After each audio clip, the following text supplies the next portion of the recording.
Well, today we're going to do a comparison video.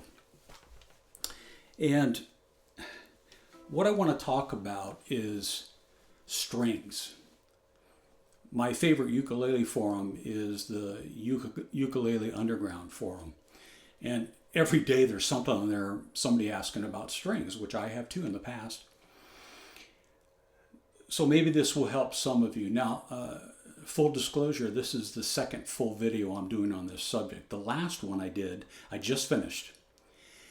And what I didn't want to do is be changing ukuleles back and forth, but I feel like it's the only way to truly give you a comparison so you don't have to be going back and forth on the recording. So forgive me for doing that, but I didn't do it the whole video. I did it at the very end, and it just works so much better. So that's what I'm going to do so you can truly hear the difference right away between the low and the high G and how it works. Have you ever had an instrument in your life, especially obviously a stringed instrument in your life, where all you could hear was one string? Notice I phrased that. It's all you could hear. No, maybe nobody else heard it, but you couldn't hear anything else but that one string. Years ago, probably 20 years ago, I was a guitarist and worship leader for a long time, and Taylor was my acoustic guitar of choice. I mean, I've owned probably every brand there is on the planet, but at least most of them. I spent a lot of money, but love Taylor. I think Bob Taylor's a genius, and love those guitars. I bought this one Taylor. Happened one time out of, a dozen, if not more. And I took that guitar home and started playing it and working on some music. And all Vic could hear was the D string. The D string was so loud. Drove me crazy. Didn't matter what chord, what I was playing, what kind of music. It didn't make any difference. Strumming, finger picking, whatever. So I changed the string. That's the first thing you're going to do, right? You're going to change the string. That's all I could hear. So I ended up selling the guitar. Other person next to I was happy as a clam. So was the D string too loud? It was to me. Now what about low G and high G? To some people, it drives them crazy. Some people love it. Now the high G is referred to many times, and I may refer to it as re-entrant. High G. These are both tuned G, C, E, A. Low G is linear. Low G and then C, E, A. So these are both strung with Oasis Sprites.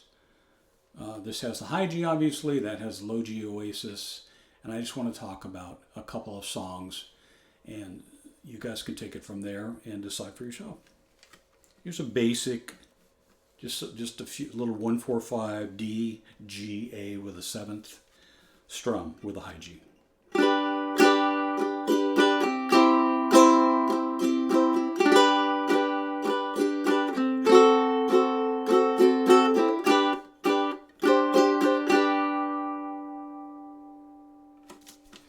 Nice sustain on that.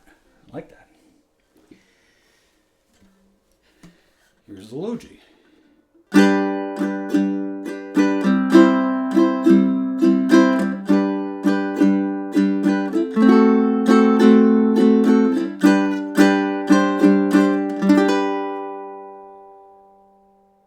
Obviously, there's a difference there. And obviously, first of all, you're going to say, well, obviously, they're different woods. Well, they are. This is my Pono, my MTDCR. This is cedar and mahogany. That is my Kala, spruce, and Ovenkal. But it's going to be the same on any uke. You're going to hear a lot of difference. Some people will say that the low G gives a fuller sound to the ukulele. Much more low end. Well, obviously it does. Give a much more low end because it's a bass string, and obviously I think it gives a fuller sound. Some would say that sounds thin. Some would say that sounds like a ukulele. Or ukulele. All right. Silent Night. I was working on that not too long ago. High G.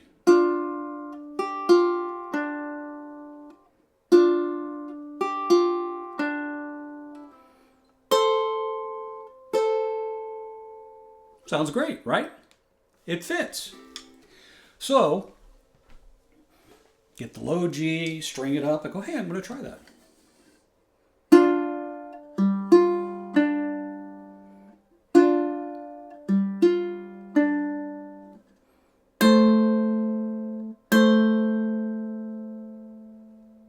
Doesn't work. Couldn't play it on that. And by the way, I did try alternate fingering with my fingers. It's just too difficult and too complicated and not worth the time. Just pick up the high G. That particular tab was obviously written for the high G. Now, what about Christmas Time Is Here?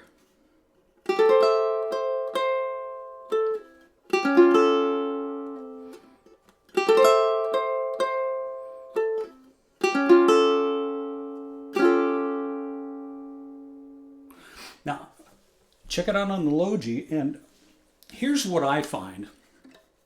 Let's just do it real quick.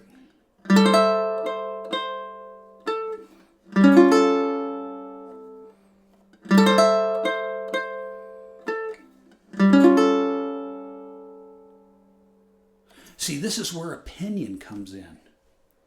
What do you think? It's not really important what I think. Personally, I have played both of them that way, and I think they sound fine. Obviously, I think that the Christmas Time Is Here with a high G sounds, I don't know how to put it. It sounds, it blends better. It just sounds right. Does the low G sound bad? No.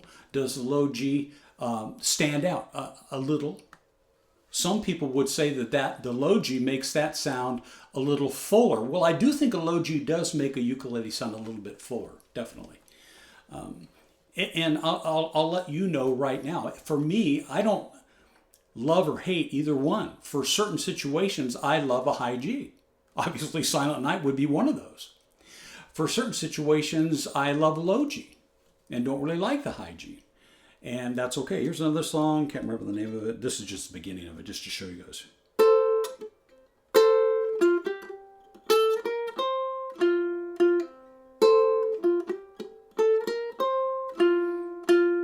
Hear that? It's that first chord.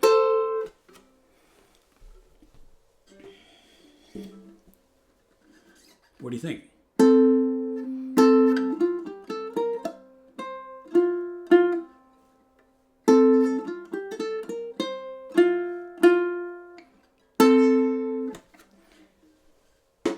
For me, I think that the high G sounds better with that, and I recorded it actually with the high G. All these the full songs are all on my YouTube channel.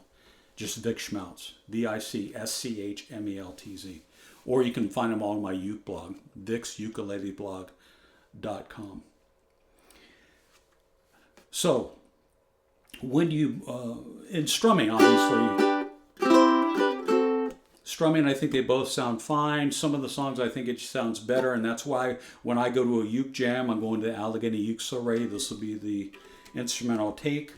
Blends in better. I think it just sounds better. More people do have high G than low G in my experience. When I went to the Maryland Uke Jam, there was a mixture, which is fine. Now, in closing, when I open up my worship song book and I'm doing worship songs or working on songs, I always pick a low G because I love to finger pick. I love arpeggios. I love all of that. And I think the low G sounds fine strumming because it does fill it out a little bit, does make it a little bit fuller. I would strum a worship song with a high G, no problem. But if I'm doing Amazing Grace, which is written in 3/4 time, waltz time, okay? Okay, strumming it would be okay. Amazing Grace, how sweet the sound. Picking.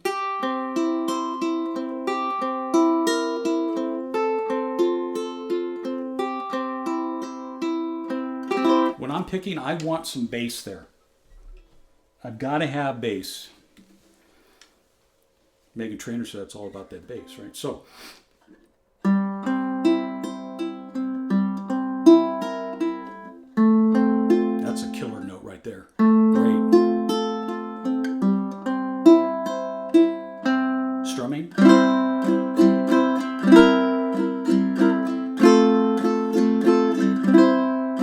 funny. Right now when I'm strumming that, all I can hear is that A string. Maybe it's because it is the low G. It's okay. The bottom line is, what do you like?